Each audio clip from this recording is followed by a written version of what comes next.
वर्तमान चुनाव नतीजों के आधार पर कहूं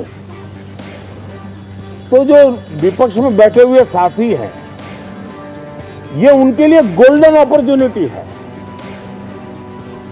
इस सत्र में पराजय का गुस्सा निकालने की योजना बनाने के बजाय इस सत्र में अगर सकारात्मकता के साथ आगे बढ़ेंगे तो देश उनके तरफ देखने का दृष्टिकोण बदलेगा। हमारे नीतीश कुमार जी में वो सब क्रेडिबिलिटी है, एक अच्छे राजनेता का, जो जिनमें पारदर्शिता है, जिनमें शासन का मूल मंत्र है, जिसमें शोषित दलित वंचितों के प्रति संवेदना है। और वो विपक्ष में है तो भी उनको एक अच्छी एडवाइस दे रहा हूं कि आइए सकारात्मक विचार लेकर के आइए। अगर हम 10 कदम चलते तो आप 12 कदम चलकर फैसला लेकर के आइए। हर किसी का भविष्य उज्जवल है, निराश होने की जरूरत नहीं है, लेकिन कृपा करके बाहर के पराजय का गुस्सा सदन में मत उतारना। कांग्रेस ने बहुत कोशिश की, लेकिन मैं नहीं मानता हूं कि राहुल गांधी कहां कमजोर पड़े। वहां उम्मीद नहीं थी इतना भारी बहुमत बीजेपी को मिला है, तो लोगों के मन में शंका है। अखिलेश यादव जी और समाजवादी पार्टी हमारी, हम सब ये समझते हैं कि 2024 में ये जो सबसे देश का सबसे बड़ा चुनाव है, बीजेपी आरएसएस का कोई मुकाबला हिंदी पट्टी में अगर देखा जाए जो कर सकती है पार्टी उत्तर प्रदेश में, तो वो मानिए अखिलेश यादव जी। बीजेपी जो कह रहे हैं प्रधानमंत्री के अलावा उनके पार्टी का कोई है ही नहीं, तो क्या करें। एक ही मोहरा है प्रधानमंत्री और मोदी जी, और मोदी जी की तिलस्मी पे चलने वाला पार्टी है। ये बीजेपी की जीत नहीं, मोदी की जीत है। विलंब से चल रही है और बहुत धीमी गति से ठंड आ रही है, लेकिन राजनीतिक गर्मी बड़ी तेजी से बढ़ रही है। कल ही 4 राज्यों के चुनाव नतीजे आए हैं। बहुत ही उत्साहवर्धक परिणाम है। तो ऐसा नहीं है कि एक बार कोई परिणाम खराब आया तो आगे नहीं होगा। जनता हमेशा देखती रहती है और आप जनता को बार बार गुमराह नहीं कर सकते।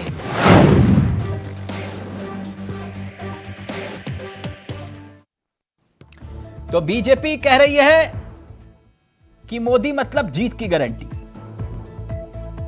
लेकिन इसके इतर एक पिक्चर और भी है, इंडिया गठबंधन। सवाल अब यह खड़ा हो रहा है कि इस इंडिया गठबंधन का क्या होगा। 3 महीने पहले 1 सितंबर को आखिरी बैठक हुई थी इस इंडिया गठबंधन की, जिसमें तय हुआ था कि सीट शेयरिंग होगी,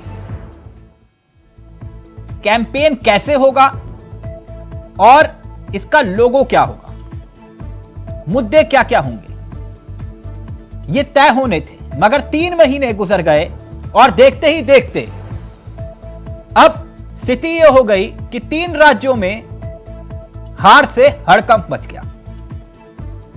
हार के बाद क्या कांग्रेस नींद से जागेगी? यानी कि 23 का अंत और 24 की लड़ाई का आगाज। 3 राज्यों को गंवाने के बाद कांग्रेस की अगली रणनीति क्या होगी? सवाल यह कि क्या इंडिया गठबंधन नई रणनीति के साथ आगे बढ़ेगा या इंडिया गठबंधन गुजरे जमाने की बात हो गई। वैसे कांग्रेस के अध्यक्ष मल्लिकार्जुन खड़गे ने सबको दावत पे बुलाया है। 3 महीने के बाद 3 महीने के बाद सारी पार्टियां विपक्ष की, इंडिया गठबंधन वाली, एक टेबल पर बैठेंगी। अब सवाल यह कि क्या हार के बाद अहंकार टूटा? जैसा कि खुद विपक्ष के नेता कह रहे हैं कि कांग्रेस अहंकार में थी इसलिए चुनाव हार गई। वहीं दूसरी तरफ सड़क से लेकर संसद तक बीजेपी दावा कर रही है कि सिर्फ मोदी नाम के साथ ही जीत की गारंटी मिल गई। यानी कि मोदी नाम से पूरा का पूरा संसद भी गूंजा। रविवार को दिल्ली में बीजेपी मुख्यालय में प्रधानमंत्री मोदी का भव्य स्वागत हुआ। फिर संसद के शीतकालीन सत्र की शुरुआत होते ही सदन में मोदी मोदी के नारों से सदन गूंज उठा। प्रधानमंत्री मोदी के करिश्मे का जिक्र बीजेपी कर रही है और सीधे तौर पर अब गणित और आंकड़ों को देखें और समझें तो पिक्चर और भी दिलचस्प दिखाई देती है। सबसे पहले अगर हम बात करें कांग्रेस इस हार के बाद जो तर्क दे रही है, अभी हम मेहमानों की तरफ रुख करेंगे, लेकिन कुछ आंकड़े भी दिलचस्प हैं, उन आंकड़ों का जिक्र कर लेते हैं। कांग्रेस जो तर्क दे रही है, कांग्रेस ये कह रही है कि मध्य प्रदेश, राजस्थान और छत्तीसगढ़, उदाहरण के तौर पर मध्य प्रदेश, ये छत्तीसगढ़ के आंकड़े हैं और इसके साथ साथ राजस्थान के आंकड़े भी आपके सामने। इसमें तर्क यह है कांग्रेस का कि हमारा वोट प्रतिशत 40% से ज्यादा रहा या 40% के आसपास रहा। 40%। जैसे आप देख सकते हैं मध्य प्रदेश में कांग्रेस को 40% से ज्यादा वोट मिले, बीजेपी को 48% से ज्यादा, छत्तीसगढ़ में 46% से ज्यादा बीजेपी को, कांग्रेस को 42% से ज्यादा वोट। जबकि राजस्थान की बात करें तो यहां भी कमोवेश 40% के नजदीक कांग्रेस रही है। यह कांग्रेस का तर्क है। अब इसके बाद अगर बात देश के प्रधानमंत्री नरेंद्र मोदी की करें तो मोदी जीत की गारंटी बीजेपी की नजर में कैसे बने, अब वो भी समझिए। दरअसल दावा यह किया जा रहा है कि जिन जिन राज्यों में जहां जहां देश के प्रधानमंत्री गए वहां उनका स्ट्राइक रेट बहुत शानदार रहा। अब उसका भी जिक्र करते हैं। देश के प्रधानमंत्री, अगर दूसरे आंकड़े हो तो उसको भी प्लीज प्ले करेगा, लेकिन देश के प्रधानमंत्री की हम बात करें तो देश के प्रधानमंत्री ने जिन जिन राज्यों में रैली की उन 3 राज्यों में 42 जिले कवर किए और 250 सीटें और स्ट्राइक रेट रहा करीब 66% का, 67% का। तो बीजेपी कह रही है जहां मोदी जाते हैं वहां जीत की गारंटी आती है और कहां कहां कितनी कितनी रैली की वो भी आगे आपको बताएंगे। लेकिन इस इंडिया गठबंधन का आगे क्या होगा, आज उसी पर चर्चा करेंगे। हमारे साथ तमाम मेहमान इस कार्यक्रम का हिस्सा होंगे, लेकिन पहले आपको 8 बयान सुनाते हैं और फिर उसके बाद सीधा रुख करेंगे अपने मेहमानों की तरफ।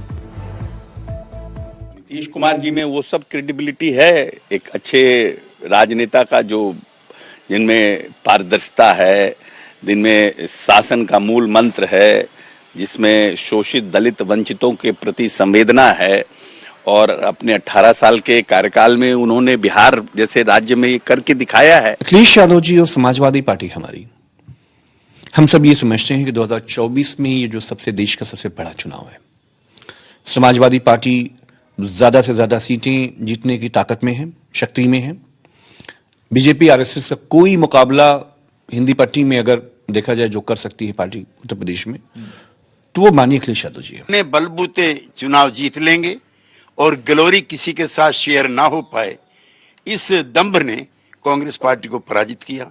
सारे गठबंधन के साथी उनकी मदद करने को तैयार थे, चुनाव प्रचार में साथ देने को तैयार थे। हम लोगों ने इक्की दुक्की सीट मांगी, उस पर भी बहुत ही अपमानजनक टिप्पणियां नेताओं के बारे में की गई। कांग्रेस ने बहुत कोशिश की, लेकिन मैं नहीं मानता हूं कि राहुल गांधी कहां कमजोर पड़े। वहां राहुल गांधी ने कोशिश की, प्रियंका गांधी ने कोशिश की, लोगों ने समर्थन भी दिया, फिर भी उम्मीद नहीं थी इतना भारी बहुमत बीजेपी को मिला है, तो लोगों के मन में शंका है। जो 3 स्टेट में भाजपा ने जीत हासिल की है वो भाजपा का सक्सेस नहीं है, वो कांग्रेस का फेलियर है। कांग्रेस फेल किया है। बीजेपी जो कह रहे हैं प्रधानमंत्री के अलावा उनके पार्टी का कोई है ही नहीं तो क्या करे। एक ही मोहरा है प्रधानमंत्री और मोदी जी, और मोदी जी की तिलस्मी पे चलने वाला पार्टी है। तो ये बीजेपी की जीत नहीं, मोदी की जीत है। जो भी रिजल्ट्स आते हैं 2018 के रिजल्ट्स देख लीजिए, वो लोकसभा में कन्वर्ट नहीं होते हैं। जनता इंडिया के मुद्दों पे वोट करती है। तो हम बहुत कॉन्फिडेंट हैं कि आने वाले समय में हम लोग फिर से इंडिया अलायंस एक साथ मिलकर एजेंडा तैयार करेगा, सीट शेयरिंग की चर्चा होगा और कैंपेनिंग की तैयारी करेंगे। अभी 2024 के चुनाव में काफ़ी विलंब है और मुझे लगता है तब तक सब कुछ अच्छा हो जाएगा, क्योंकि इस तरह का परिणाम 20 साल पहले भी आया था। कांग्रेस तीनों स्टेट हार गई थी, फिर उन्होंने 2004 में वापसी की और बहुत अच्छी संख्या में उन्होंने वापसी की। तो ऐसा नहीं है कि एक बार कोई परिणाम खराब आया तो आगे नहीं होगा। जनता हमेशा देखती रहती है और आप जनता को बार बार गुमराह नहीं कर सकते। तो मोदी जीत की गारंटी बीजेपी दावा कर रही है। सदन के भीतर और सदन के बाहर भाजपाई गदगद हैं और विपक्ष खेमे में हड़कंप मचा है। अब इंडिया गठबंधन का क्या होगा, सीधा रुख कर रहे हैं अपने मेहमानों की तरफ। आपको बता दें आज हमारे साथ इस चर्चा में जो मेहमान शामिल हो रहे हैं उनसे आपका परिचय करवा देते हैं। 3 मेहमान आपकी स्क्रीन पर आ चुके हैं। पवन गोयल साहब बीजेपी के चेहरे हैं, हमारे साथ चंद्रमोहन शर्मा जी इस कार्यक्रम का हिस्सा है, कांग्रेस के चेहरे हैं, और शिल्पी चौधरी जी समाजवादी पार्टी का चेहरा है। आप सभी का बहुत बहुत स्वागत है। सबसे पहले मैं चंद्रमोहन शर्मा जी आपसे इस चर्चा की शुरुआत करना चाहूंगा। तो नतीजों ने अहंकार को खत्म कर दिया, अखिलेश यादव जी कह रहे हैं कि अभी भी अहंकार बाकी है। देखिए, नतीजों ने अहंकार तो खत्म नहीं किया, लेकिन नतीजों ने ये बात प्रमाणित कर दी कि अहंकार नहीं, मतदाता जीतता है। और मतदाता को कहीं ना कहीं तिलक भाई ये मानना पड़ेगा कि शायद हम उस आसान भाषा में वो बात नहीं समझा पाए जिस भाषा से शायद दूसरे व्यक्ति समझा पाए, दूसरी पार्टी ने समझा दी। और किसी की अब आपके इंडिया गठबंधन का क्या होगा? इंडिया गठबंधन है, इंडिया गठबंधन पे ही आगे रूपरेखा होगी। 3 महीने पहले अगर मैं सही हूं तो 1 सितंबर आपकी आखिरी बैठक हुई थी, लेकिन अभी तक 3 महीने गुजर गए, एक भी बैठक नहीं हुई।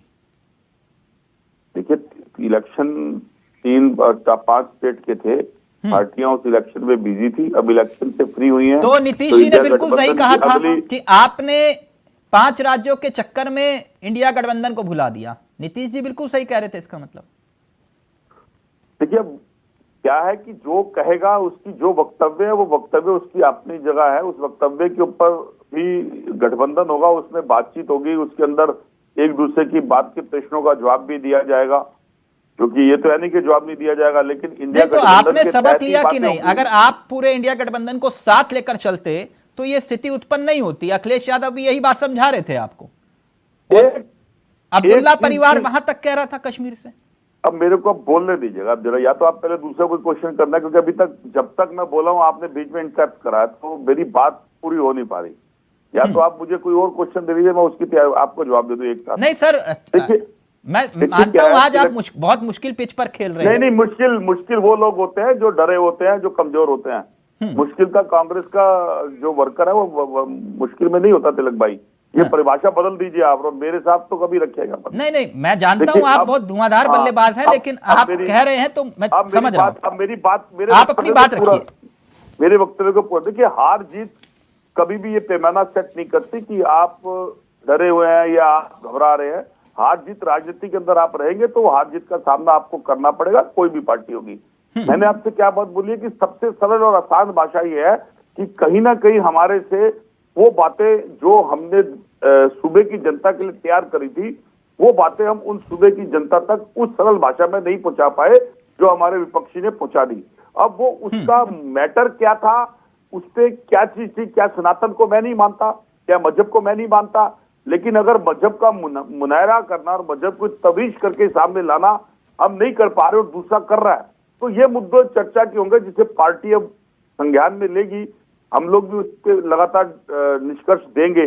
शर्मा जी, मैं सवाल पूछ सकता हूं? बिल्कुल पूछिए सर। मैं सिर्फ इंडिया गठबंधन की बात कर रहा हूं अभी। वो हार जीत वाला तो मैटर अब आप लोग सुलझाइए, लेकिन इंडिया गठबंधन को लेकर आपकी अग्नि रणनीति क्या होगी? क्योंकि अखिलेश यादव हो, नीतीश कुमार हो, ये वो बड़े चेहरे जिन्होंने सवाल उठाए हैं इस इंडिया गठबंधन पर। मैं इसीलिए बार बार ये आपसे सवाल कर रहा हूं कि अब बहुत देर कर दी, या आपको लगता है कि जो आप चाह रहे थे कि हमारी बार्गेनिंग पावर बढ़ जाएगी इस जीत के बाद? देखिए, बिल्कुल कोई उल्टी हो गई। जिसने जो भी वक्तव्य दिया वो उसका जायज वक्तव्य था, और अगर अखिलेश जी के सामने हमारे किसी नेता ने जो बात कही थी वो भी गलत थी, और जब अखिलेश जी ने जो कही वो उनका अपना उसका काउंटर था, वो बात तब की मिट्टी में खत्म हो गई है। इंडिया गठबंधन के तहत जो मीटिंग होगी, उसकी रूपरेखा के ऊपर जो भी कार्रवाई आएगी, उस पे जो भी रूपरेखा बनेगी वो आपके सामने आएगी, मेरे से पहले आएगी। और इंडिया गठबंधन अभी है, इंडिया गठबंधन ही आगे 24 की बुनियाद के ऊपर इकट्ठा होकर भाजपा के सामने आएगा। ठीक। शिल्पी चौधरी जी, आपके नेता कह रहे हैं कि नतीजों ने अहंकार को खत्म कर दिया। लगता है आपको कि कांग्रेस जमीन पर आएगी अब आप ही के मुताबिक? देखिए तिलक जी, हम बहुत डिबेट कर चुके हैं जी इस विषय पर, और पूर्व में कांग्रेस के प्रवक्ताओं ने बहुत ही अहंकार से कहा था कि अरे अब हम इनसे बात नहीं करेंगे, 3 तारीख को नतीजे आने दीजिए, उसके बाद हम बात करेंगे। आप ही की डिबेट में हुआ है। तो जब एक प्रवक्ता इस तरीके से बात कर सकता है तो वो ऊपर से आ रहा था, पूरा ऊपर से। एक भी व्यक्ति ने ये नहीं कहा कभी उस दौरान, जब तक चुनाव चल रहे थे, कि ये गलत हुआ। उन्होंने कहा नहीं, हम 3 तारीख के बाद बात करेंगे। तो और अब समाजवादी पार्टी क्या कहे? छत्तीसगढ़ के इनके उप मुख्यमंत्री तक ने ये कहा, कौन है अखिलेश, बताइए। अखिलेश एक नहीं, वो अखिलेश तो कमलनाथ जी ने कहा था। हाँ। आज छत्तीसगढ़ के उप मुख्यमंत्री का भी वीडियो आ रहा है, मैंने खुद शेयर किया है। उन्होंने कहा कौन है अखिलेश यादव, ये बताइए। और आप कहते हैं कि अब हम बात करेंगे। कांग्रेस को आत्म अवलोकन करने की जरूरत है। 35 साल से जिस प्रदेश में वो है ही नहीं, वहां पर वो दावा करती है कि हम 80 की 80 सीट लड़ेंगे, और उस दौरान आप कहते हैं कि अभी 5 प्रदेशों के विधानसभा चुनाव हैं। आपने कुल मिलाकर शिल्पी जी माफ किया कि नहीं किया कांग्रेसियों को?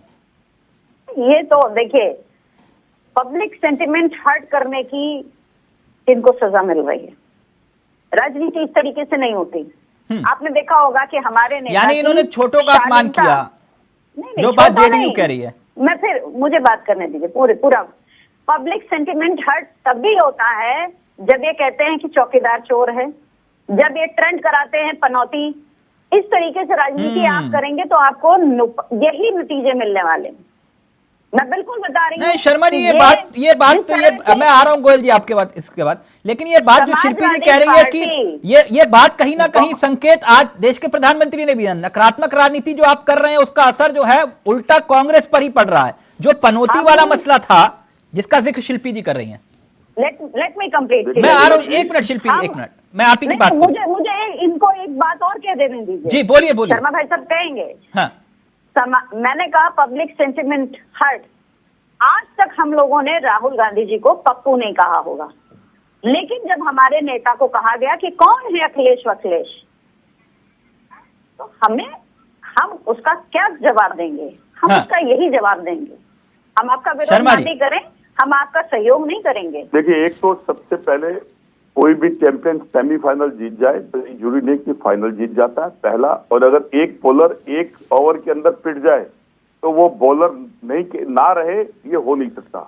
अगर वो कई और ओवर में विकेट ले लेता तो भी एक अच्छा बॉलर कहलाता है। ये भ्रम दोनों पार्टियां, सब पार्टी अपने दिमाग से निकाल दे कि कहीं ये 3 हार से कांग्रेस के अंदर इस तरह का कोई जो बात शिल्पी जी कह रही है वो आपको समझ में आई। आप अपनी गलतियां नहीं मानेंगे शर्मा जी, और गलतियां न मानने का ही खामियाजा कांग्रेस भुगतती है। और कांग्रेस अपनी गलतियों से कुछ नहीं सीखती। आप अपनी गलतियों से कुछ नहीं सीखना चाहते। जवाब आपने दे दिया, आपने कमेंट में दे दिया। मेरी बात कह रहे हैं कि उसके बाद दे दीजिएगा पूरा जवाब। खराब हो गई, अभी आपने पूरी बात नहीं सुनी, पूरी बात सुन लीजिए। आपको लगता है भाई साहब, मुझे कोई दिक्कत नहीं है।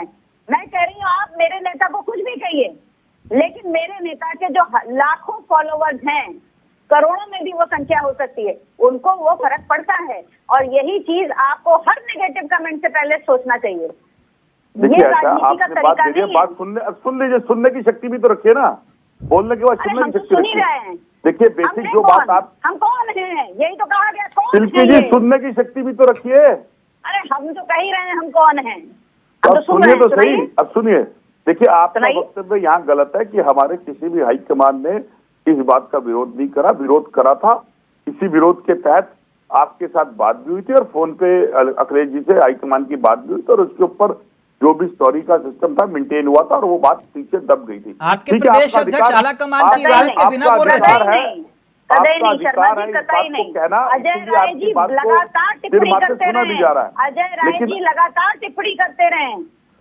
हम इस अरे चीज अजय को राज भूलते जी नहीं है। अजय राज जी के ऊपर कार्रवाई भी हुई थी, उनको बोला भी गया था। अब आप पुरानी बातों को अरे कोसते क्या- रहिए, तो आप क्या जो कोसते कोई कोस कार्रवाई दिए नहीं उसमें हुई। कोई फर्क नहीं पड़ रहा है। मैंने आपसे फिर अरे मुझे तो कहना फर्क तो पड़ेगा आपको ही नहीं पड़ रहा कि है। एक ओवर खराब होने फर्क से तो कोई नहीं पड़ रहा है। बॉलर रहेगा, बॉलर नहीं हट जाएगा, या एक बैटिंग उससे अच्छी नहीं करी तो वो बैट्समैन नहीं है, ये नहीं हो सकता है। इंडिया की टीम अगर 10 मैच जीती, एक हार गई, तो भी इंडिया की टीम चैंपियन कहलाई ना। और जरूरी नहीं है कि फाइनल नहीं जीत पाए। ये भी तो ये भ्रम आप निकाल दीजिए अपने बात समाजवादी पार्टी ही से। मैच इस बात के लिए अगर आप काउंटर करेंगे अपनी पार्टी का, तो मजबूरन मुझे भी काउंटर करना पड़ेगा। लेकिन आप और हम अभी आपस में काउंटर करने के लिए नहीं बैठे हैं। इसके लिए हमारे हाईकमान बैठे हैं, वो आपस में बात कर लेंगे।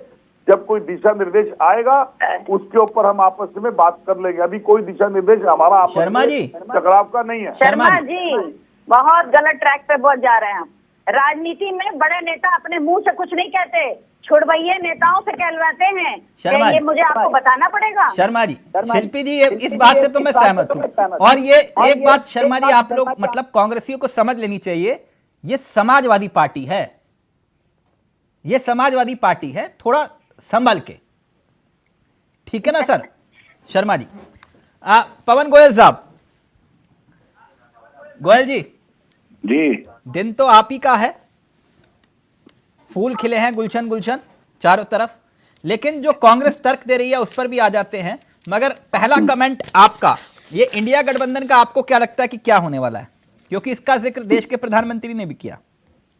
बहुत बढ़िया सवाल किया तिलक जी, मैं बड़ा प्रसन्न हूँ आपके सवाल से, और मैं आपको दाद देना चाहूंगा एक बढ़िया एडिटर के नाते कि आप डिजर्व करते हैं। आपने पूछा कि इंडिया गठबंधन का क्या होगा, वो तो आपकी ऑन स्क्रीन में दिख रहा है। इंडिया गठबंधन का क्या होगा, कैसे समाजवादी पार्टी और कांग्रेस के प्रवक्ता तू मैं करते हुए दिखाई दे रहे हैं चैनल पे। कोई भी अपनी गलती को स्वीकार करने के लिए तैयार नहीं है। ये चीज तो क्लियर हो गई है कि पप्पू ही पनौती है, पप्पू ही पनौती था और पप्पू ही पनौती रहेगा, ये बिल्कुल क्लियर है। पवन जी प्लीज मुद्दों पे बात करें तो बेहतर होगा, क्योंकि देश के प्रधानमंत्री ने कहा है कि नकारात्मक राजनीति नहीं करनी चाहिए, आप लोग नकारात्मक राजनीति ना करें। बिल्कुल ठीक बात है, मैंने तो पनौती कौन है उसका नाम लिया है, वो आप समझ ही गए होंगे कौन है। तो मैं नकारात्मक कोई बात नहीं कर रहा, मैं कांग्रेस पार्टी में कोई खामियां नहीं निकाल रहा। कांग्रेस पार्टी और समाजवादी पार्टी, समाजवादी बंगाल आप हारे, वो किस पनौती से हारे थे? वो तो दिख ही रहा है जी, तीनों राज्यों के उदाहरण इलेक्शन हारे थे, कौन सी पनौती के कारण हारे थे गोयल जी? आपका ओवर कॉन्फिडेंस था, इंडिया अलायंस को आपने साइड कर दिया, इसलिए आपको आप सुनिए तो आप सुनिए। मणिपुर में इलेक्शन, छत्तीसगढ़ राजस्थान में थे और मध्य प्रदेश में आपको ले डूबा। ओवर कॉन्फिडेंस आप है, हम ओवर कॉन्फिडेंस नहीं है। हमें पता है कि हमें किसने बनवा लिए थे, आपको मीडिया बनाया था, लेकिन उसके बाद पूरी मीडिया देखा। शर्मा जी एक मिनट, गोयल जी को अपनी बात रखना। गोयल जी क्या लगता है आपको क्या होगा इंडिया गठबंधन का? और प्लीज व्यक्तिगत टिप्पणी नहीं। मैंने तो किसी का नाम नहीं लिया तिलक जी, क्या मैंने फिर तो राहुल गांधी का हमने भी किसी का नाम नाम नहीं लिया था। विषय पे आइए ना सर। शिल्पी जी ने उनको बेहतर तरीके से समझा दिया कि आपने जो नकारात्मक राजनीति की उसका असर दिखाई दिया नतीजों में। शिल्पी जी ने समझा दिया, आपके अब बीच में अब विषय पर आइए ना, क्या लगता है? मैं बिल्कुल विषय पे, मैं शिल्पी जी के बयान का भी स्वागत करता हूं, जैसे उन्होंने डिबेट में पप्पू शब्द इस्तेमाल किया, मैं स्वागत करता हूं उनके बयान का। शिल्पी जी को धन्यवाद भी देता हूं कि अपने इंडिया अलायंस के गठबंधन में क्या भूमिका वो निभा रही है। आपने इंडिया अलायंस का सवाल मुझसे पूछा, मैंने उसका उत्तर दिया कि आपके सामने ही है ऑन कैमरा, आप ऑन कैमरा देख लीजिए कैसे कांग्रेस और समाजवादी पार्टी आपस में तू मैं कर रहे हैं। एक स्टोरी भी बोल रहे हैं और उसके बाद काउंटर भी कर रहे हैं, इनडायरेक्टली धमकी भी दे रहे हैं कि मुझे भी अपनी मर्यादा का ध्यान रखना पड़ेगा। तो इंडिया अलायंस के लिए तिलक जी आपको याद होगा, जब हम 2 महीने पहले भी डिबेट के अंदर बैठे थे, मैंने तब भी आपसे कहा था कि ये जो 26 से 28 दल हो गए हैं, ये इलेक्शन तक आते आते इनका हाल दिखेगा कैसे आपस में महाभारत होगी। उसका उदाहरण दे रहा हूँ। विपक्ष के नेता ये कह रहे हैं कि हार इंडिया गठबंधन की हार नहीं है, ये कांग्रेस की हार है, ये इंडिया गठबंधन नहीं लड़ा था। लेकिन आपने सवाल तो इंडिया गठबंधन पे ही पूछा था तिलक जी, अभी 2 मिनट पहले आपने सवाल इंडिया गठबंधन पे ही पूछा था, और मैं इंडिया गठबंधन और कांग्रेस दोनों की बातें कर रहा हूं आपसे।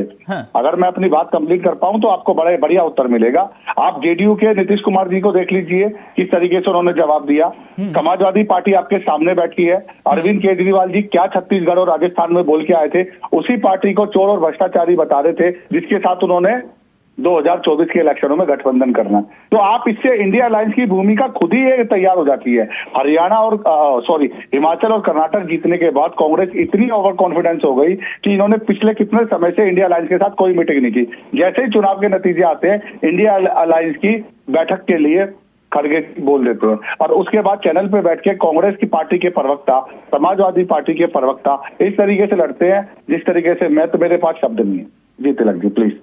मैं जरा अतुल जी को भी चर्चा में ले आऊं, फिर उसके बाद कुछ आंकड़ों पर भी चर्चा करेंगे और कुछ दिलचस्प आंकड़े हैं इस पूरे सियासी गणित में, कुछ अलग भी है। अतुल जी, ये क्या लगता है आपको कि आपकी राजनीतिक भविष्यवाणी क्या है, क्या होने वाला है इंडिया गठबंधन का? सर अभी मैंने पहले भी आपके शो में, आपका शो बहुत अच्छा है, मैंने पहले भी कहा था कि अभी तक इन्होंने होमवर्क और फ्रेमवर्क तो बनाया नहीं कि क्या करना है क्या नहीं करना। 3-4 मीटिंगें कर चुके हैं। आप अगर ये पहले होता डिसाइड तो ये मिलके लड़ते, चाहे वो अखिलेश यादव है, चाहे कांग्रेस है, चाहे कोई सी भी पार्टी आप है, एक दूसरे को अभी विधानसभा में काटने का नतीजा तो सामने देख ही लिया ना। आपस में नाराजगी और वो हो रहा है कि मोदी तो एक इतनी बड़ी शक्ति बन चुके हैं, इनके पास कोई लीडर नहीं है कि वो उनका मुकाबला कर सके। कि मैं खुल के बोल रहा हूँ कि मोदी जी एक सबसे आगे है, बिल्कुल आगे, पूरी पार्टी। अच्छा, मैं आपके राजनीतिक अनुभव को चुनौती नहीं दे रहा, लेकिन फिर भी मैं आपसे जानना चाहता हूं कि जब इंदिरा गांधी का दौर था तब इंदिरा गांधी के आगे पीछे कोई नेता था? सर देखिए वो चीज अलग थी। अच्छा, वो अलग थी। एक नहीं, अच्छा, जब नेहरू जी देश के प्रधानमंत्री थे तब उनके आगे पीछे कोई बड़ा नेता था? नहीं सर, तब भी थे, पर कांग्रेस का कल्चर रहा है कि किसी को आगे नहीं आने देना। नहीं, मैं आपसे पूछ रहा हूँ क्योंकि आपने कहा कि हाँ नहीं सर, देखिए मोदी जी देश के प्रधानमंत्री है, उनका ऑरा वाजिब सी बात है। नहीं, मोदी जी भाजपा की एक कोर टीम मोदी जी हर जगह चली जाती है। केंद्र के मंत्री देखिए वहां बैठे हुए, पूरे इलेक्शन में कैंपेनिंग किया है, हर चीज सिस्टम में। अब इंडिया क्या देख लीजिए, आपने 4 मीटिंगें की, उसमें क्या डिसाइड किया? आपको मालूम था कि ये विधानसभा चुनाव होने वाले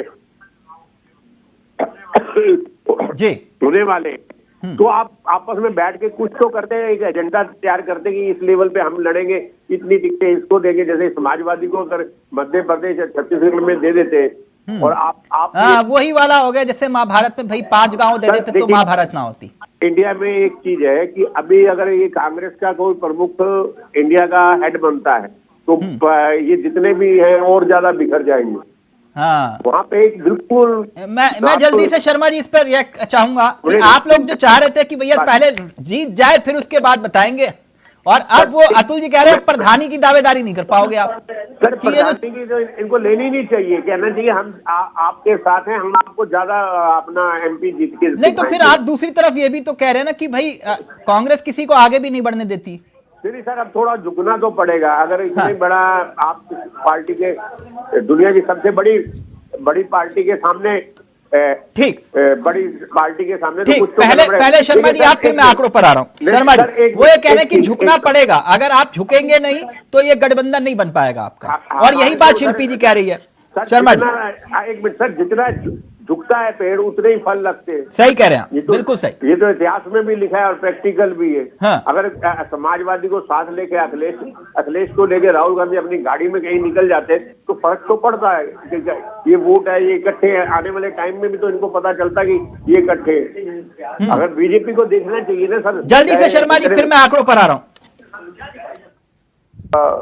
ध्यान पहले भी रखा गया, ध्यान रखा भी जाएगा तिलक भाई, लेकिन क्या होता है कि जब आपसे गलती होती है तो वो गलती बड़ी लगती है। गलती आज जनमानस के गलती हुई जो ना, रूपरेखा बन के मिलके मिली, उसी के कारण कमेंट्स आ रहे हैं।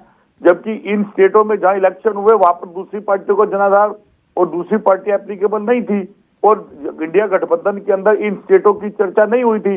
अब जो विषय हो रहा है उसकी चर्चा भी गठबंधन में होगी। जो चर्चा करेगा उसका जवाब भी आपस में बैठ के निकलेगा, तब उसके बारे में कार्रवाई होगी। नहीं, ये बात तो तय है ना, आप अकेले नहीं लड़ सकते। ये नतीजे कम से कम ये तो बता रहे हैं आपको। डिसाइड होगा कि हम लड़ सकते हैं नहीं, अभी तक नहीं, तो अभी भी आप डिसाइड नहीं कर पाए। ये नतीजे क्या संकेत दे रहे हैं शिल्पी जी? अभी भी ये कह रहे हैं हम डिसाइड नहीं कर पाए कि भैया अकेले, आप इस बात को तो मानिए कि आप अकेले नहीं लड़ सकते बीजेपी से। लेकिन मैंने आपसे पहले भी कहा था कि समाजवादी पार्टी का अलायंस हमेशा फायदा दूसरी पार्टियों को मिला, कांग्रेस को मिला 2, कांग्रेस को चलिए फायदे में ना भी गिने, लेकिन हाँ। समाजवादी पार्टी का नुकसान हुआ विधानसभा 2017 चुनाव में, और 2019 में हमें लोकसभा चुनाव में बसपा से ये गठबंधन करने के बाद इसी तरीके का नुकसान हुआ, क्योंकि बसपा के पास भले ही कैडर हो, लेकिन कांग्रेस पार्टी के पास तो अपना संगठन तक नहीं है। जिस पार्टी का संगठन नहीं है, हाँ। वो पार्टी किस तरीके नहीं, से लेकिन विधानसभा में और चुनाव लड़ना चाहती शिल्पी जी, मुझे शिल्पी बात कर लेने दीजिए, मैं बात कर लेने दीजिए। नहीं, एक मिनट, ना, ऐसा नहीं है कि आप सभी मिलके जो है शर्मा जी के पीछे पड़ जाओ, सब मिलके। एक बात मुझे बताइए। पीछे नहीं पड़ रही हूँ, नहीं, मैं इनको वस्तु स्थिति बता रही हूँ, इनको रियलाइजेशन करना होगा। नहीं तो मैं आपको ग्राउंड जीरो की नहीं स्थिति करना बताता हूँ ना। चाहती। एक मिनट रुकिए ना, पिक्चर एक तरीके से आप क्यों देख रहे हैं, पिक्चर का दूसरा पहलू भी है। आपने कहा कि इसका इफेक्ट पड़ा कि कमलनाथ ने अखिलेश वखिलेश कहा, गुस्सा था, नाराजगी थी, समाजवादी पार्टी के कार्यकर्ता हैं मध्य प्रदेश में, इसमें कोई दो राय नहीं। लेकिन एक तस्वीर यह भी है कि मध्य प्रदेश में नोटा से भी कम वोट आपको मिले हैं। 50 सीटों पर आपकी जमानत जब्त हो गई है। मैं गलत बोल रहा हूं तो बताइए। मैं उसको मानती हूँ, हाँ। उसको मानती हूँ। हमारी पार्टी मध्य प्रदेश में, देखिए पिछले विधानसभा में 5 सीटों पे हम दूसरे नंबर पे थे, लेकिन भारतीय जनता आपको मैं पार्टी अभी की पहले स्थिति पे। बता रहा हूं। आपने कहा ना कि क्रेडिट हमें दो कि ये आप- हार गए, हमें अच्छा लगा। नहीं, तो मैं आपको हमें बता रहा तो हूं नहीं। कि सिर्फ और सिर्फ आपको 0.46% वोट मिले हैं। ये ये भी आपको समाजवादी पार्टी के लिए नोटा भी सबक है। नोटा का बता देता उन्हें हूं। भी नोटा को उन्हें भी ये समझना चाहिए। 0.98% नोटा हुआ है, नोटा, और आपको उससे भी कम मिले हैं। अब आप बताइए मैं कैसे मान लूं आपकी राजनीतिक हैसियत कितनी वहां पे थी? वहां पर थी या नहीं थी? हाँ। आप चलिए ठीक है, हम मानते हैं कि नहीं थी, हमें इतने सारे सीट पे नहीं लड़ना चाहिए था। लेकिन 2017 में क्या कांग्रेस को 100 सीट मांगनी चाहिए थी? मैडम, अगर ये- कांग्रेस ने वो गलती करी तो 50 सीट पे लड़ने की हमने भी करी। मैडम आप और जिन आज- 70, मैं आज आंकड़े भी- ना, आंकड़े अगर गलत बोलूंगा तो आप करेक्ट करिएगा। आप करीब 70 सीटों पर चुनाव लड़े, ठीक? इसमें आपको 43 सीटें ऐसी थी जिन पर समाजवादी पार्टी को 1000 वोट भी नहीं मिला। अब बताइए। यही बात मैं कह रही हूँ। 1000 से आज कम वोट मिला हम आपको। अगर इंडिया गठबंधन की बात कर रहे हैं, लोकसभा के चुनाव की बात कर रहे हैं, वहां पर सिमिलर पोजीशन बन रही है। कांग्रेस जहां की जिद करता है कि उत्तर प्रदेश में हम 80 की 80 सीट लड़ेंगे। गलत फैसले, अगर आप शर्मा मैडम जी ये कहते हैं कि आप गलत सारा फैसले ठीक होते रहा, हैं, अगर कांग्रेस के सर फोड़ रहे हैं वो बात अलग है। सारा ठीक रहा, आपने नहीं बोल नहीं रहे। नहीं नहीं मैं नहीं नहीं सारा आपने फोड़ रही हूँ। आपने उत्तराखंड में जहां पर जाकर चुनाव लड़ा, आपके प्रत्याशी को 800 वोट भी नहीं मिले। और आपने ये कहा कि घोसी में जो है इन्होंने हमारा साथ दिया तभी हम यहां पर जीत पाए, और फिर आपने कहा कि नहीं ये तो थे ही नहीं कहीं पिक्चर में। तो सारा ठीक रहा, आप कांग्रेस के सर फोड़ दो। कहाँ थे बताइए, कहाँ थे? तो आप उत्तराखंड में नहीं थे तो फिर जाकर क्यों लड़ा आपने चुनाव? चलिए ठीक है, अगर ये भी थे घोसी और उत्तराखंड, तो मतलब उत्तराखंड का आप बदला लेने जा रहे थे मध्य प्रदेश में?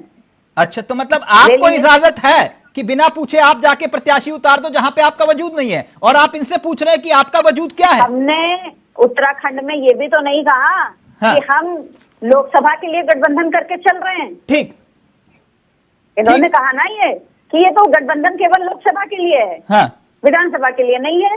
हाँ इसका क्या मतलब निकाला जाए? ठीक है, अतुल जी कुछ रिएक्ट करना चाह रहे हैं। अतुल जी, नतीजे तो बता रहे हैं, ये कह रहे हैं कि भैया हमारा वजूद था, हमको टिकट देनी चाहिए। अब ये कह रहे हैं कि इनका क्या वजूद था कि हमने इनके ऊपर एहसान करके टिकट दिया यूपी में। एक अगर ये 5 टिकटें मांगते थे तो 2 दे देते, कोई बड़ी बात नहीं है। और सबसे बड़ी गलती कांग्रेस से ये हुई है, इतने राज्यों में, टॉप के राज्यों में इनके हाथ से निकले, जो 2 राज्य इनके हाथ से निकले हैं, अपना 3 राज्य जो इनके हाथ से निकले हैं, ये इनकी गलती है कि इंडिया के जितने बड़े बड़े लीडर थे, किस जगह जाके उस स्टेट की राजधानी में जाके एक रैली करते, चलो टिकट नहीं दो, दिखाओ तो सही मेरा परिवार है, ये मेरे परिवार के बड़े बुजुर्ग। सर मैं आपकी बात मान लेता हूं, लेकिन नहीं, एक पहलू आंकड़ों से बात करेंगे।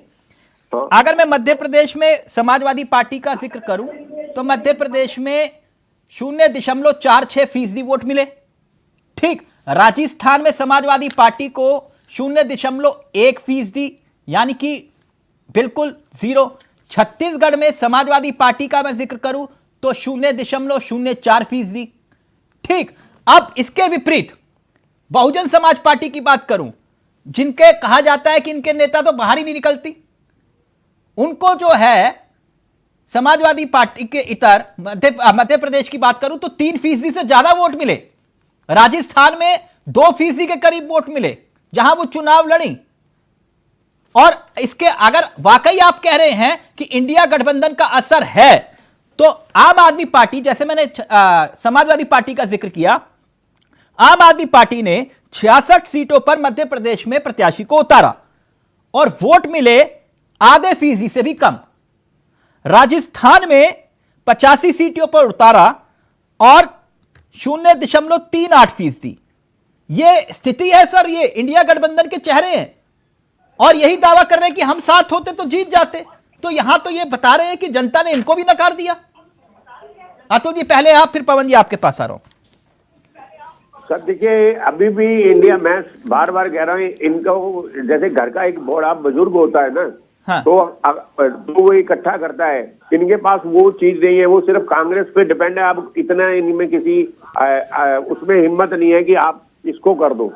आप अगर जैसे मनमोहन सिंह ने पूरी 10 साल राज किया ना, बिल्कुल चुपचाप, ऐसे ही एक लीडर मेरी नजर में इंडिया में है, इंडिया के गठबंधन का, जो इनको चुपचाप अच्छा और प्यार से हर एक को दुलार से रख सकता है। एक बुजुर्ग सर, तो मैं आपसे पूछ रहा हूं कि इफेक्ट क्यों नहीं पड़ा? आम आदमी पार्टी 205 सीटों पर मैं देख रहा हूं चुनाव लड़ी, ये इन्होंने खाता तक नहीं खुला। सर इन्होंने अपना रेड कार्ड बीजेपी के लिए बनी बनाई गेम दे दी। हाँ। आप देखिए, बीजेपी तो खुश है, अब उनको पता है 24 में भी ऐसे ही हाल करेंगे। उनसे तो पूरी तैयारी है, पर वो पूरा फोर्स से लड़ेंगे से, और ज्यादा सीटें लेके आए। उन्होंने मेहनत की, उनके कार्यकर्ता ने मेहनत की। अब ये छोटी मोटी पार्टी, इनको पता है यहाँ मेरी सीट नहीं है, प्यार से कहे कि आप सर ये इधर करो, वो है नहीं इनमें। अब जो इंडिया का अगर सबसे बढ़िया अगर लीडर कोई है जो हर एक को इकट्ठा कर सकता है, वो उद्धव ठाकरे है, शिवसेना का। तो वो बिल्कुल डाउन टू अर्थ बात करेंगे सबसे। ये इनको कांग्रेस को करना ही पड़ेगा। जैसे इन्होंने पहले यूपीए बनाया था, वहां पे सोनिया गांधी चेयरपर्सन थी, ऐसी इनको भी बना दे, साथ में अपना कोऑर्डिनेशन पूरा अपनी पार्टी, हर पार्टी बताए मुझे इस चीज से इतना फायदा हो रहा है। सर वो इनके आपस का मामला है, मैं तो सिर्फ आंकड़ों की बात कर रहा हूँ। आंकड़ों में नहीं दिखाई देता कि ये कह रहे कि भैया हमें गुस्सा आ गया, इस वजह से हमने बदला ले लिया। नहीं, इन्होंने जानबूझ के अपने कैंडिडेट किए कि कांग्रेस का वोट खराब हो। कांग्रेस पहले ही कह देती सर आप मत करो, तो वो मान भी जाते, या जैसे भी था। ठीक, अब मैं गोयल जी को पूरा वक्त दूंगा। गोयल जी शुरू करें। देश में एक पिक्चर दिखाई जा रही है कि आप तीनों राज्यों में चुनाव जीत गए, बहुत बहुत बधाई। लेकिन एक पिक्चर और भी है, उस पर भी चर्चा बहुत जरूरी है। आंकड़े, क्योंकि आंकड़ों पर चर्चा बहुत कम होती है। अब कांग्रेस जो दावा कर रही है, ध्यान से सुनिएगा, कांग्रेस का दावा यह है कि 4 राज्यों में बीजेपी और कांग्रेस के वोटों की गिनती का आकलन करें। आप 3 राज्यों में जीते, लेकिन एक पहलू यह भी है कि 3 राज्यों में और 4 राज्यों के इतर वोटों को गिनती को देखें तो कांग्रेस को 4,90,00,000 जो वोट हैं वो मिले और आपको मिले 4,81,00,000, यानी कि कांग्रेस को 10 लाख वोट आपसे ज्यादा मिले। कांग्रेस का तर्क यह है, और आप कह रहे हैं कि यह बहुत बड़ी प्रचंड जीत है हमारी, लेकिन कांग्रेस कह रही है कि हमें तो 10 लाख वोट ज्यादा मिले आपसे। तो यह समझ में नहीं आया। गोयल साहब प्लीज क्लियर करिए। आपको समझ में नहीं आ रहा, ये तो कांग्रेस ही बता पाएगी कि वो किस आंकड़ों के साथ ये बातें रख रही है। पहली बात नहीं, ये वो कह रहे हैं ऑफिशियली आंकड़े हैं 4 करोड़। आप आंकड़ा देखेंगे तो कांग्रेस को 4,90,00,000 के ऊपर वोट मिले हैं 4 राज्यों में। मुझे तो ये आंकड़ा दिखाई देता है। बीजेपी को मिले 4,81,00,000। आप कह रहे प्रचंड जीत है, बिल्कुल वोट तो ज्यादा मिले हैं कांग्रेस को। अगर आप 163 सीटों से तुलना करेंगे मध्य प्रदेश में और कांग्रेस की सीटों से तुलना करेंगे तो 100 के आसपास सीटें फालतू हैं। तो आप उस शेयर को भी, उस वोटों की भी तो गिनती को, सीटों की गिनती को देख लीजिए। नहीं, जो ये कहा जा रहा है कि बहुत करारी हार है, मैं इसलिए आपसे पूछ रहा हूं कि ये 10 लाख वोट ज्यादा कैसे मिले इनको। बिल्कुल करारी हार है। आप ये देखिए ना, इलेक्शन कमीशन ऑफ इंडिया की साइट पे अगर आप देखेंगे, हाँ, इलेक्शन कमीशन की जरूरत नहीं है। अगर आप अपने चैनल पे देखेंगे तो मध्य प्रदेश में सीटों का फर्क कितना है। तो आप अगर 2, 4, 5, 7, 10 सीटें होती तो मैं कह सकता था, लेकिन 100 के आसपास की सीटों का अगर डिफरेंस है तो क्या वो करारी हार नहीं है। हाँ, तो यानी सीटों की मार्जिन से ही आप कह रहे हैं, लेकिन वोट प्रतिशत तो कुछ और कहानी बयां कर रहा है। अब ऐसे ही तेलंगाना का मैं जिक्र करूं तो तेलंगाना में मैं देख रहा था आंकड़ा, उदाहरण के तौर पर कांग्रेस को 40% के आसपास वोट मिला और बीजेपी को महज 13% के या 14% के आसपास वोट मिला। बिल्कुल ठीक है, मैं इसका भी जवाब दे देता हूँ। हाँ। अगर आप इन्हीं आंकड़ों की भाषा में बात चलते हैं तो फिर तो हिमाचल की दोबारा बात कर लेनी चाहिए। 41% हमें वोट मिला था और 42% इन्हें वोट मिला था, फिर तो 80% से जीते थे। वोट सिंह इधर उधर होते तो सर सीटें तो होती हैं, लेकिन कुल मिलाकर आप ये कह रहे हैं ना कि प्रचंड जीत है, तो 10 लाख वोट ज्यादा कैसे मिल गए कांग्रेस को? मैं ये थ्योरी जानना चाह रहा हूँ। आप वोटों में देख रहे हो, हम सीटों में देख रहे हैं। आप ये बताइए 163 सीटें ज्यादा है या 66 सीटें ज्यादा है? हाँ, तो यानी आप ये कह रहे हो कि वोट मायने नहीं रखते हैं, सीट मायने रखती है, राइट? एक वोट से तो माननीय अटल बिहारी वाजपेयी जी की सरकार गिर गई थी, एक सीट से। गलत कह रहा हूं तो बता दीजिए। नहीं, बिल्कुल सही कह रहे हैं सर आप। तो एक वोट और एक सीट की भी कितनी वैल्यू है, ये तो अटल बिहारी वाजपेयी और भारतीय जनता पार्टी इस बात को भली भांति जानती है। कांग्रेस पार्टी के दिग्गज नेता हमेशा मजाक उड़ाते हैं ना कि आप विपक्ष में केवल 2 सीटों पर बैठते थे। आपने ये कई डिबेटों में सुना होगा, आपके चैनल में भी आपने कई बार सुना होगा। नहीं, जो कांग्रेस दावा कर रहे हैं कि भाई हमें 4 राज्यों में जो है कांग्रेस दावा जो कर रही है 4 राज्यों में आपसे ज्यादा वोट मिले हैं, 10 लाख वोट ज्यादा मिले हैं, तो क्या ये चिंता की बात है या आप ये कहेंगे कि नहीं ये प्रचंड जीत है, बात खत्म करो? जी, हम बात खत्म करने की तो बात ही नहीं करेंगे। हम कांग्रेस के साथ आखिरी दम तक लड़ाई करते रहेंगे। भारतीय जनता पार्टी का एक नारा है कांग्रेस मुक्त भारत करना, और उसमें हम धीरे धीरे सफल हो भी रहे हैं। उसकी दूसरी वजह और बता देता हूं। नहीं, तो फिर जनता ने 10 लाख वोट ज्यादा क्यों दिया? फिर आपसे ज्यादा कांग्रेस को 10 लाख वोट ज्यादा क्यों दिया? देखिए, फिर तो आप ये भी सवाल करेंगे कि आम आदमी पार्टी को आधे % से वोट भी कम क्यों मिले। नहीं, तो आम आदमी पार्टी से कंपेयर, आपकी लड़ाई तो कांग्रेस से है ना। हमारी लड़ाई तो बिल्कुल कांग्रेस के साथ, उनके विपक्षी दल जितने भी 28 पार्टियों में अलायंस है, हमारी लड़ाई तो उनसे भी है। हमारी तो समाजवादी पार्टी से भी है। ये प्रचंड जीत वाला जो आप बता रहे हो मुझे कि ये बहुत बड़ी प्रचंड जीत है, तो मैं उसी के मुताबिक पूछ रहा हूं, फिर कांग्रेस को 40% से ऊपर लोगों ने वोट क्यों किया? मैं ये जानना चाह रहा हूं बस आपसे। अगर कांग्रेस को भारतीय जनता पार्टी से 9 लाख वोट ज्यादा मिले, वो तो अपनी हार को भुलाने के लिए कुछ ना कुछ तो बात रखेंगे ही ना। वो ये बात नहीं करेंगे कि झूठ बोल रहे हैं मतलब। मिले। मुझे नहीं पता वो सच बोल रहे हैं झूठ बोल रहे हैं। मैं तो ये वाले आंकड़े नहीं देखे आपने? मैं तो कह रहा हूं उन्होंने वो वाले आंकड़े नहीं देखे कि 163 सीटें भाजपा को मिली और 66 सीटें इनको मिली। वो तो उन्होंने वो आंकड़े नहीं देखे।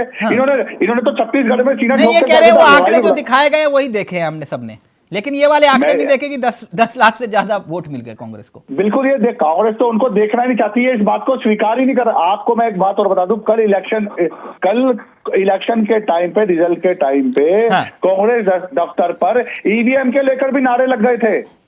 न्यूज चैनल पे ही दिखाया गया था। तब कांग्रेस कहां थी? तब भी बोल देते, और आज ये बोल रहे हैं। कल तो ईवीएम पे सवाल उठा रहे थे, आज बोल रहे हैं हमें 9 लाख वोट ज्यादा मिल गए। तिलक जी, ये कैसी राजनीति है? आपने देखा था क्या? कल सभी चैनलों पे, अधिकतर चैनलों पे दिखाया था। मुझे नहीं पता आपने दिखाया था नहीं दिखाया था ईवीएम को लेकर। और फिर उसके बाद सुप्रिया सिन्हा जी बोल रही थी जी हम क्या कर सकते हैं, तो जनता की राय है। तो उसके बाद आप जैसे ही एडिटर ने, मतलब चैनल के एंकर ने ये बात बोली थी, अरे नारे तो कांग्रेस दफ्तर पर लग रहे हैं, जनता अपने घरों से नारे कोई लगा रही है। अगर आप हिमाचल जीत जाए तो ईवीएम ठीक, अगर आप राजस्थान हार जाए तो ईवीएम गलत, और आज आप आंकड़े दे रहे हैं कि 9 लाख वोट ज्यादा। इस बात का जवाब कौन देगा तिलक जी? तो यानी ये आंकड़े कोई मायने नहीं रखते? मायने रखते हैं। छत्तीसगढ़, राजस्थान और मध्य प्रदेश में भाजपा की जीत। भारतीय जनता पार्टी के तीनों मुख्यमंत्री पहले शर्मा जी आप, फिर उसके बाद ये आंकड़ों की बाजीगरी, वो कह रहे हैं आप आंकड़ों की बाजीगरी कर रहे हैं कि भैया 10 लाख वोट हमें ज्यादा मिले हैं, दिल को बहलाने के लिए जनाब ये है, वही वाला मसला है। मुझे थोड़ा सा समय दे देगा, मैं इनको आंकड़े मांग रहे थे, मैं आंकड़े दे देता हूँ जी। ठीक है। छत्तीसगढ़ में बीजेपी को मिले 32 लाख वोट और कांग्रेस को मिले 66 लाख वोट। राजस्थान में आपको मिले 1 करोड़ 65 लाख और हमें मिले 1 करोड़ 56 लाख। मध्य प्रदेश में आपको मिले 2 करोड़ 11 लाख, हमें मिले 1 करोड़ 75 लाख। और तेलंगाना के अंदर हमें मिले 92 लाख और आपको मिले हैं सिर्फ 32 लाख। अब विषय क्या आता है गोयल साहब? विषय यहाँ आता है कि 140 करोड़ जनमानस में 80 करोड़ को 4 किलो अनाज देते हो, और हर घर हर जल की बात करते हो तो कहते हो देश के सारे वासी हमारे, पर अगर वही देश के वासी 10 लाख वोट विपक्ष को दे देते हैं तो उसको छुपने के लिए आप दूसरी चीजों का सहारा लेते हो।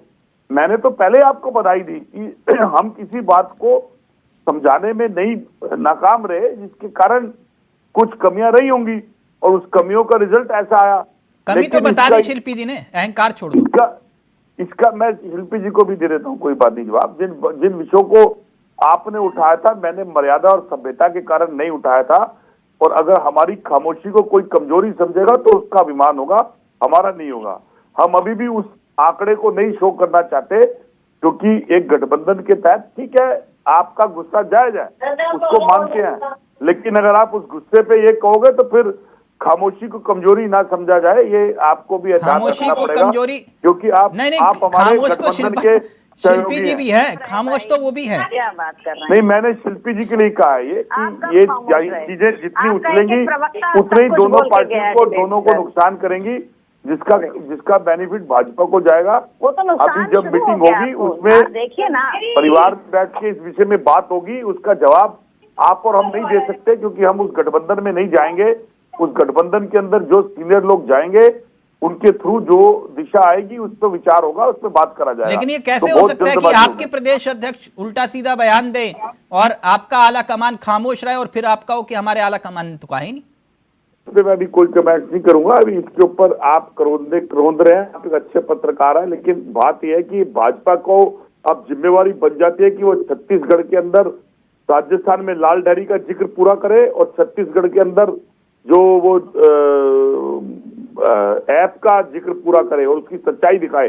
ये जिम्मेवारी देश की प्रधानमंत्री की बन जाती है, क्योंकि अगर छत्तीसगढ़ में आपने उस ऐप के सहारे से एक ईमानदार मुख्यमंत्री के प्रति भ्रष्टाचार की बात रखी, तो आपके कंधे पे दायित्व है कि आप छत्तीसगढ़ की जनता को तो महादेव ने श्राप दे दिया आपको, महादेव ऐप का। और दूसरा राजस्थान में जिस लाल महादेव ने श्राप दे दिया देश के प्रधानमंत्री करते रहे, मैं अपील करूंगा कि उसका सच फिर उसके बाद मैं अतुल जी आपके पास आ रहा हूं कि हम राजनीति में इन झूठों का इस्तेमाल करते हैं, जब सत्ता में आते हैं माथा टेकते हैं, लेकिन उस मर्यादा को ध्यान नहीं रखते। तो अपील है कि उसका सच जनता के सामने रखें, अगर वो सच है। अगर चंद्रमोहन जी प्रीत विहार शादरा वाली सीट से लड़े थे, अगर ये सच बोलते ना, ये चैनल पे फिर एक झूठ फैला रहे हैं, अगर ये सच बोलते तो इलेक्शन में 2022 में तीसरे नंबर पे ना थे। ये वहां अपनी जनता में भी हारे थे और यहाँ भी टीवी चैनल पे भी ये झूठ बोल रहे हैं। ये बात मैं इसलिए कह रहा हूँ, महादेव कोई पीछे नहीं होती। अगर हम लड़े थे तो पार्टी ने दायित्व दिया था, आप झूठ बोलोगे तो हारोगे, पाओगे, आपने भ्रष्टाचार नहीं किया। मेरे गुमान है कि मैं पार्टी का सदस्य हूं, मेरी पार्टी ने मुझे लड़ने का आदेश दिया और मैं लड़ा, मैंने पीठ नहीं दिखाई, उसको छोड़ दिया। इसलिए आप हारे, आप सच बोलिए, आप चैनल पे बोलिए कि आप विकास नहीं कर पाए थे, आप विकास की लड़ाई पर लड़ता हूं, इसलिए आप हारे। और अगर मैं आज भी आपके साथ बेबाकी से बात कर रहा हूं तो मेरा ट्रैक्टर है, तो उस मैंने आपसे बिल्कुल आप कांग्रेसी हो, मैं जानता हूं, मैं जानता हूं आप कांग्रेसी, आपका करैक्टर है झूठ बोलना, भ्रष्टाचार करना। 1948 से कांग्रेस भ्रष्टाचारी तो घबराइए, उसमें मेरे लड़ने की तरफ कहां चले गए आप? आप झूठ बोल रहे थे, इसलिए मैंने ये बात बताई कि आप क्यों चुनाव हारे, मैं ये भी बता रहा हूं। राजस्थान की जनता ने आपको सनातन के पीछे बहुत बढ़िया सवाल किया, मैं सनातन पे भी आ रहा हूँ, चंद्रमोहन जी। अभी आप अभी समाजवादी प्रवक्ता कह रहे थे, सुन तो लीजिए, अब आप भी सुन लीजिए, मैं आपकी बारे में बोल। लेकिन एक मिनट अतुल जी, अभी ये विषय नहीं है, एक मिनट अतुल जी, मैं एक बात जानना चाह रहा हूं कि विपक्ष में अब कौन किसके भरोसे है। उदाहरण के तौर पर जैसे कि अब विपक्ष ये कहता है कि बीजेपी राम के भरोसे तो बीजेपी पहले भी थी, अब भी है, और वो कह रहे हैं कि हाँ, हम सीना ठोक कर कहते हैं कि हम आगे भी राम के भरोसे रहेंगे, उदाहरण के तौर पर। लेकिन अब विपक्ष किसके भरोसे है, ये एक महत्वपूर्ण सवाल इसलिए बन जाता है क्योंकि जिस जातिगत जनगणना के मुद्दे को राहुल गांधी ने अखिलेश यादव, नीतीश कुमार, लालू यादव से खींचने की कोशिश की, उस मुद्दे के आधार पर आगे बढ़ने की कोशिश की, उसके खिलाफ भी यह जनादेश माना जा रहा है। यानी कि अब मुद्दा भी आपको बदलना पड़ेगा। सर देखिए, बिहार का अलग था, इन्होंने सोचा कि हम उसको अपनी तरफ ले लेते हैं। हाँ। ये कामयाब नहीं होंगे। ये कामयाब नहीं होंगे, क्योंकि बीजेपी इतनी स्ट्रांग है कि इस मुद्दे को उन्होंने साइड किनारे कर दिया और ये मुद्दा लेके घूमते रहे, इससे कोई मिलने वाला नहीं। ये प्रैक्टिकल जो लोकल मुद्दे थे उनको लेना चाहिए था, वो भूल गए। और भी कई राष्ट्रीय मुद्दे थे उसको लेना चाहिए था, वो भूल गए। मेन विपक्ष की भूमिका बिल्कुल स्ट्रांग रही है। आज तक मैंने बीजेपी को भी देखा है, वो विपक्ष में 2 से लेके 180 फिर आज 300 तक से ऊपर पहुंचे हुए हैं, तो वो स्ट्रांग थे। 180 में भी वो सरकार नहीं बनाए, ऑपोजिशन में बैठ के उनको स्ट्रांग करना आता है। इनको विपक्ष की भूमिका नहीं, अब आपको मुद्दा क्या दिखाई दे रहा है? क्या ये जातिगत जनगणना वाला मुद्दा इस रणनीति पर कायम रहेगा विपक्ष, या फिर कुछ मुद्दा बदलाव करेगा? सर ये मुद्दे पुराना हो चुका है। जो बिहार में था उन्होंने कर लिया। हाँ। अब इनको नए लोकल, अब क्षेत्रीय मुद्दे जो जहाँ हैं तो उनको ढूंढने पड़ेंगे, करना पड़ेगा। पूरा नेशनल लेवल पे ये चीज काम करना पड़ेगा। क्या है किस क्षेत्र में, इनकी कोऑर्डिनेशन कमेटी जो इंडिया की बनेगी, कांग्रेस की बनेगी, इनको देखें। अभी तो कांग्रेस को अपनी गलतियों का एहसास, शिल्पी जी, ये बात तो सच है ना कि जो अखिलेश यादव या नीतीश कुमार या लालू यादव जो मुद्दा उठा रहे थे जातिगत जनगणना का, उसे लपकने की कोशिश राहुल गांधी ने की। सर इन्होंने एक्चुअल में कांग्रेस पार्टी द्वारा ही जातिगत जनगणना का विरोध किया गया। नेता है, आपको पता है वहाँ बिहार में क्या। आता हूँ अतुल जी, 1 मिनट। अतुल जी 1 मिनट, शिल्पी जी बात। क्षेत्रीय पार्टियों पर हमेशा से भारतीय जनता पार्टी हो या कांग्रेस भी कभी कभी जब मुखर होती है विरोध में, तो वो कहते हैं कि जातिवादी पार्टी करते हैं। लेकिन ये मुद्दा निश्चित रूप से पुराना मुद्दा है, अभी का नया मुद्दा नहीं है ना, और जाति नहीं है। ये तो अधिकार की लड़ाई है, सम्मान की लड़ाई है। और आपने लपकने की कोशिश करी भी हो तो वो जवाब मिला। एक जवाब मैं आपको और देना चाहती हूँ, जो आपने कहा कि समाजवादी पार्टी को इतने प्रतिशत वोट मिले। गलत कहा मैंने? नहीं, आपने बिल्कुल ठीक कहा। और इसको कांग्रेस को समझना चाहिए और इसको पूरे इंडिया गठबंधन को भी समझना चाहिए कि जब लोगों ने देखा कि 2 लोगों में लड़ाई है तो हम इसी को दें। यहाँ पर अमुक पार्टी का संगठन नहीं है, कुछ नहीं है। और जो कांग्रेस का वोट बढ़ा, ये शुभ संकेत हैं, ये अच्छे संकेत हैं। इसका मतलब जनता आगे आ रही है बढ़ के। लेकिन फिर भी अगर कांग्रेस अगर ये कहेगी कि सिर्फ हम अकेले ही काफी हैं, उससे नहीं होगा। आपकी लड़ाई बड़ी है। जो अतुल जी ने कहा कि सबसे बड़ी पार्टी से आपकी लड़ाई, उस स्ट्रेटेजी से लड़ने के लिए अकेला चल नहीं, एकला चलो वाला राज आप नहीं कर पाएंगे। आप पता नहीं शर्मा जी समझे नहीं समझे। ये शर्मा जी कुल मिला के बात इतनी है, मैं गोयल साहब के पास जा रहा हूं। उसके बाद ये समझाना चाह रही है शिल्पी जी, वो वक्त गुजर गया जब पसीना गुलाबी हुआ करता था। ठीक, वो इतना समझा रही है, आप बाकी समझ जाइए। खैर गोयल साहब, चलिए आप जीते, प्रचंड जीत हुई, लेकिन ये आपके विधायक आजकल फॉर्म में आ गए हैं जीतने के बाद। एक विधायक हैं आपके, उनका वीडियो बहुत वायरल हो रहा है। आपकी इजाजत हो तो मैं दिखा पाऊं आपको? इजाजत है? हाँ, प्लीज जरा प्ले करिएगा। राजस्थान से एक वीडियो आया, प्लीज प्ले करिए। मैं आपसे शाम को रिपोर्ट लूंगा, आप मुझे देंगे या मेरे को आना पड़ेगा आपके ऑफिस लेने? लेकिन नॉनवेज रोड पे बेच सकते हैं क्या खुले में? नहीं, रोड पे नॉनवेज बेच सकते हैं क्या खुले में? हाँ या ना बोलो, लाइव हो आप तो आप समर्थन कर रहे हो इनका? तुरंत प्रभाव से नॉनवेज के सारे जितने भी ठेले रोड पे लगे हैं, रोड पे बना रहे हैं, ये नहीं दिखने चाहिए। मैं शाम को रिपोर्ट लूंगा आपसे, मुझे नहीं मतलब है मेहरानिया जी कौन अधिकारी है।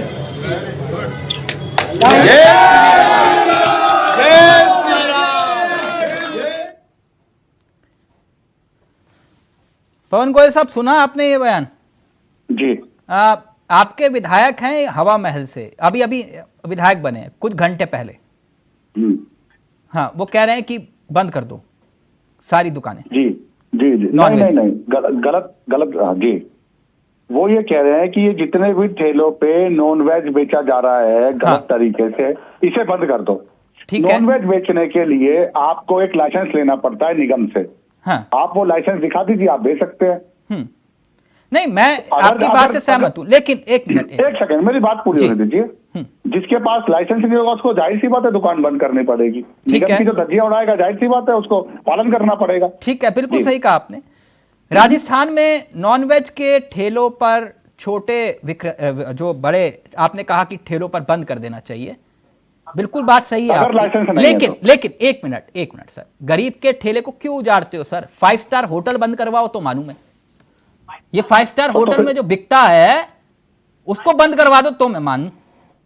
बताओ सर, फिर तो लाइसेंस की प्रक्रिया को ही खत्म कर देना चाहिए। नहीं तो आप कह रहे हो ना कि उनके लाइसेंस कौन चेक करता है कि वो नॉनवेज खिला रहे हैं नहीं खिला रहे हैं? तो बिल्कुल ठीक बात है, फिर तो आपका न्यूज चैनल है, आपको लाइसेंस लेना ही नहीं चाहिए, ऐसे ही चलाओ। तो सर आप भी कह रहे हो कि उन्होंने लाइसेंस लिया या नहीं लिया? सर कुछ घंटे तो इंतजार करते हैं, आप आते ही एकदम से नहीं। देखिए, उनके साथ एक भीड़ थी, पब्लिक के बीच में बोला, लाइव बोल रहे हैं, हाँ। लाइव बोल रहे हैं, पब्लिक के बीच में बोल रहे हैं, हाँ। पब्लिक से कंप्लेंट आई होगी तभी उन्होंने किया होगा, जिसके पास लाइसेंस हो गया वो अपनी दुकान चलाएगा। नहीं, वो बकायदा वहां पर मौके पर गए और जाकर जो है पहले तो सीओ से निपटे, पुलिस प्रशासन से, और बोले कि सबको बंद करवा दो। मैं कह रहा हूं कि 5 स्टार होटल से शुरुआत कर दो ना, कि नहीं? मैं तो कह रहा हूं फिर तो इसे, अगर आप ये बात कह रहे हो तो आधी क्यों कह रहे हो, पूरी कहो ना, फिर तो लाइसेंस की प्रक्रिया को खत्म कर दो। नहीं, मैं तो आपसे ये कह रहा हूं कि भाई गलत तो गलत है, गरीब के ऊपर, गरीब के ठेले पर वो कर रहे हो भैया, आप किसी और पे भी शुरू करो ना, बड़े से शुरू करोगे छोटे पर असर पड़ेगा कि नहीं? सड़क पे तो बड़े सड़क पे ऐसे होटल है, ऐसे छोटी छोटी दुकानें जो बड़े बड़े होटलों से ज्यादा पैसा कमाती है। हाँ, तो मतलब कुल मिला के ये जायज है? ये जायज नहीं है, जो बिना लाइसेंस के काम कर रहा है वो नाजायज है, और जो लाइसेंस से कर रहा है वो जायज है। क्या गरीब रेहड़ी पटरी वालों के जायज नहीं है? माननीय मोदी जी की सरकार ने गरीब रेहड़ी पटरी वालों के लिए 10,000, 20,000 और 50,000 के लोन की व्यवस्था करी है। तो ये बात अपने विधायक को भी समझा दीजिए ना सर। सर मैंने क्या कहा, हाँ। वो अगर किसी लाइसेंस वाले के साथ गलत करे तो वो गलत है। उन्होंने कहा है कि सड़क पर आप ध्यान से सुनिए, दुकान नहीं बोला उन्होंने कोई गोदाम या फैक्ट्री नहीं बोली, हाँ। दुकानें मिलती है ना किराए पे। तो ये फॉर्मूला उन सभी राज्यों में जहां आपकी सरकार है वहां पर अमल होगा? ये तो पूरे देश में ही लागू है सर, नहीं तो पूरे देश में ही लागू है। अच्छा, तो मतलब विधायक आप चलिए, आप कह रहे हो विधायक जी ने बिल्कुल सही किया तो अच्छी बात है। अगर विधायक जी ने दुकान लाइसेंस वाले के साथ किया तो गलत है। अच्छा चलिए ठीक है, बहुत बहुत शुक्रिया शर्मा जी आपका भी, शिल्पी जी आपका भी, Atul sir thank you so much, बहुत बहुत शुक्रिया पवन जी आपका भी। तो ये सियासत है और सियासत के कई रंग हैं, लेकिन बीजेपी इस वक्त जीत से गदगद है और आंकड़े इस बात की तस्दीक करते हैं कि 24 में अगर यही पिक्चर रही तो जैसे मोदी कह रहे हैं कि जीत की हैट्रिक तय है। लेकिन क्या सियासत की पिच पर अभी कुछ और मुकाबले बाकी हैं? देखना दिलचस्प होगा कि आखिरकार ये T20 का मुकाबला अब आगे कौन जीतता है। नमस्कार, जय हिंद, जय भारत।